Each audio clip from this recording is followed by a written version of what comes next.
ایسا وظیفہ جس کو اگر میں نے 1000 لوگوں کو دیا ہے تو اس میں 997 لوگوں کا اس میں کام ہوا ہے۔ یہ 3 لوگوں کا اگر کام نہیں ہوا تو اس کے بھی کچھ ریزنز ہیں، لیکن جس کو بھی میں نے دیا ہے اس کا کام ہوا ہے۔ کبھی بھی میرے پاس اس کی کوئی ایسی شکایت نہیں آئی کہ آپ نے مجھے وظیفہ دیا اور اس میں کام نہیں ہوا۔ بسم اللہ الرحمن الرحیم۔ السلام علیکم۔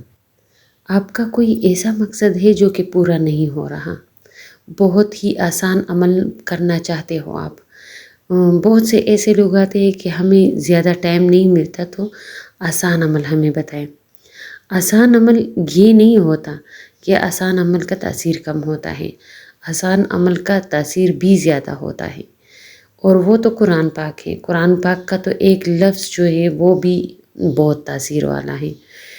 تو آسان الفاظ کا مطلب، آسان عمل کا مطلب یہ بھی ہے، لوگ کہتے ہیں کہ ہم نے قرآن نہیں پڑھا، تو اس وجہ سے کوئی تعویذ دے دو یا کوئی وظیفہ ایسا دے دو جو ہم کر سکیں، تو اس کے لیے بہت ہی کوئی مجرب ترین، اگر میں نے اس کو دیا ہے نا لوگوں کو، 1000 لوگوں کو دیا ہے، کیونکہ بہت سارے لوگ ایسے ہوتے ہیں جو آسان عمل کرنا چاہتے ہیں، تاثیر والا عمل کرنا چاہتے ہیں، اور یہ بھی چاہتے ہیں کہ زیادہ ہمارا ٹائم بھی نہ لگے، ٹھیک ہے۔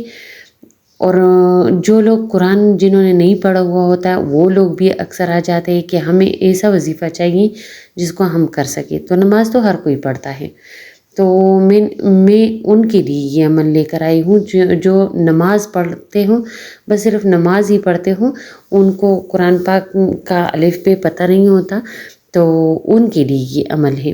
اچھا، کرنا کیا ہے؟ بہت ہی آسان عمل ہے، بہت ہی کوئی مجرب ترین عمل ہے۔ بالکل تنہائی والی جگہ دیکھ لیں جہاں پر بالکل آپ کو تنہائی ہو، بالکل کوئی آپ کے کو تنگ کرنے والا نہ ہو۔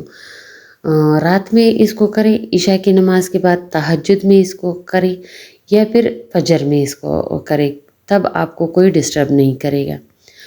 تو بس اللہ کی طرف متوجہ ہونا ہے، یہ نہ ہو کہ آپ سمجھے بس صرف تنہائی ہی بہتر ہے، نہیں، یہ تنہائی میں اس لیے کہہ رہی ہوں کہ آپ اللہ کی طرف متوجہ ہو، آپ اللہ کی طرف، اگر آپ یہ وظیفہ کرتے ہو تو آپ کو ایسا لگنا چاہیے کہ میں خانہ کعبہ کے سامنے اللہ کو دیکھ کر یہ پڑھ رہا ہوں یا پڑھ رہی ہوں۔ تو صرف اور صرف 3 مرتبہ درود شریف پڑھنا ہے، درود ابراہیمی پڑھنا ہے۔ درود شریف میں کہتی ہوں کہ کوئی سا بھی درود شریف، لیکن میں آج کہتی ہوں کہ درود ابراہیمی پڑھنا ہے۔ پھر اور اس کو ایسے پڑھنا ہے کہ آپ نے اس کو فیل کرنا ہے، اور اس کا مطلب سمجھ کے اللہ تعالیٰ کے سامنے ایسے بیان کرنا ہے کہ میں جو بھی اللہ سے مانگ رہا ہوں تو اس کی وجہ سے ہی مانگ رہا ہوں۔ پھر پڑھنا ہے 3 مرتبہ سورہ فاتحہ، الحمد شریف۔ پھر جب الحمد شریف کو آپ ایسے پڑھو کہ جیسے آپ اللہ کے سامنے بیٹھ کر اپنے لیے کچھ مانگ رہے ہو، اور اس طریقے سے آپ بیٹھ کر نا، میں آپ کو وہ فیل نہیں دے سکتی کہ کیسے فیل کرنا ہے۔ آپ نے جب بھی کرنا ہے نا تو خود سے اس کو فیل کرنے کی، اچھا یہ بالکل جب آپ کا لاسٹ سٹیج ہو جائے گا کہ کوئی کام آپ کا نہیں ہو رہا، تب آپ اس کو اپلائی کریں، تب انسان بہت اس میں ہوتا ہے کہ بس میں آج اللہ سے یہ منوا کے رہوں گا۔ پھر اس کے بعد 3 مرتبہ سورہ اخلاص پڑھنا ہے، اور وہ بھی اسی طریقے سے پڑھنا ہے کہ اللہ کی طرف متوجہ ہو کے اللہ کی حمد و ثنا بیان کر کے، اللہ کی طرف کو اپنی وحدانیت کا بیان کر کے کہ یا اللہ آپ احد ہو، یا اللہ آپ صمد ہو، تو اس لیے اللہ تعالیٰ آپ کی طرف وہ آپ یہ سوچیں گے کہ اللہ تعالیٰ آپ کو دیکھ رہا ہے اور آپ اللہ سے ایک چیز مانگ رہے ہو۔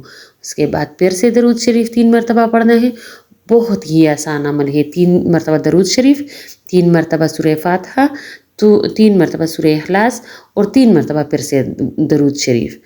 بس یہ ایک چھوٹا سا عمل ہے، اور کوئی ایسا مقصد جو کہ حل بالکل نہیں ہو رہا ہو کسی بھی قسم کا مقصد ہو وہ حل نہیں ہو رہا ہو، تب جا کے آپ خلوت میں بیٹھ کر اور اس وظیفے کو کریں، اور پھر مجھے کمنٹس میں آ کے بتائیے گا کہ آپ نے اس وظیفے کو کیا اور اس کا اثر آپ کو کتنے دن میں ملا۔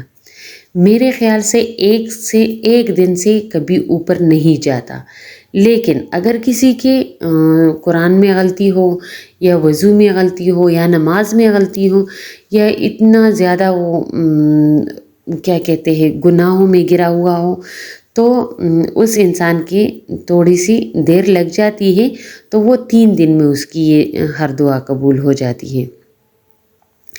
اچھا، اب اس کے بعد آپ نے کرنا ہے اللہ تعالیٰ کے سامنے سجدے میں جا کے، اور سجدے میں اللہ تعالیٰ سے جو آپ اللہ تعالیٰ کی حمد و ثنا بیان کر سکتے ہو کہ یا اللہ آپ یا وہاب ہو، آپ رزاق ہو، آپ ہر قسم کا وہ جو آپ کو نام یاد آتے ہیں، جو صفاتی نام ہیں، تو وہ آپ نے اللہ تعالیٰ کے سامنے بیان کرنے ہیں اور اللہ تعالیٰ کا شکر ادا کرنا ہے اپنے ہر نعمت اور رحمت کے لیے، اور اس کے بعد آپ نے اللہ تعالیٰ سے وہ اپنی دعا منوانی ہے جو آپ نے اپنے لیے رکھی ہوئی ہے کہ جس مقصد کے لیے آپ اس وظیفے کو کرتے ہیں۔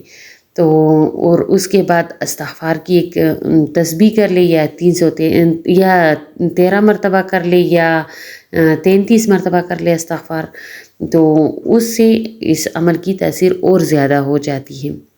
تو وظیفہ جب بھی کریں تو اللہ تعالیٰ کی طرف متوجہ ہو کر کریں۔ یہ میں بار بار کہتی ہوں کہ اللہ تعالیٰ کی طرف متوجہ ہو کر جو وظیفہ کیا جاتا ہے وہ وظیفہ کبھی رد نہیں جاتا، کبھی بھی رد نہیں جاتا۔ تو آپ اس وظیفے کو کیجیے اور مجھے بھی اپنی دعاؤں میں ضرور یاد رکھیے گا، اور اللہ تعالیٰ کا ہر حال میں شکر ادا کرتے رہیے گا۔ جو اللہ تعالیٰ جس حال میں بھی رکھے شکر الحمدللہ کہیے گا۔ اور بس اسی کے ساتھ مجھے دیجیے اجازت، والسلام۔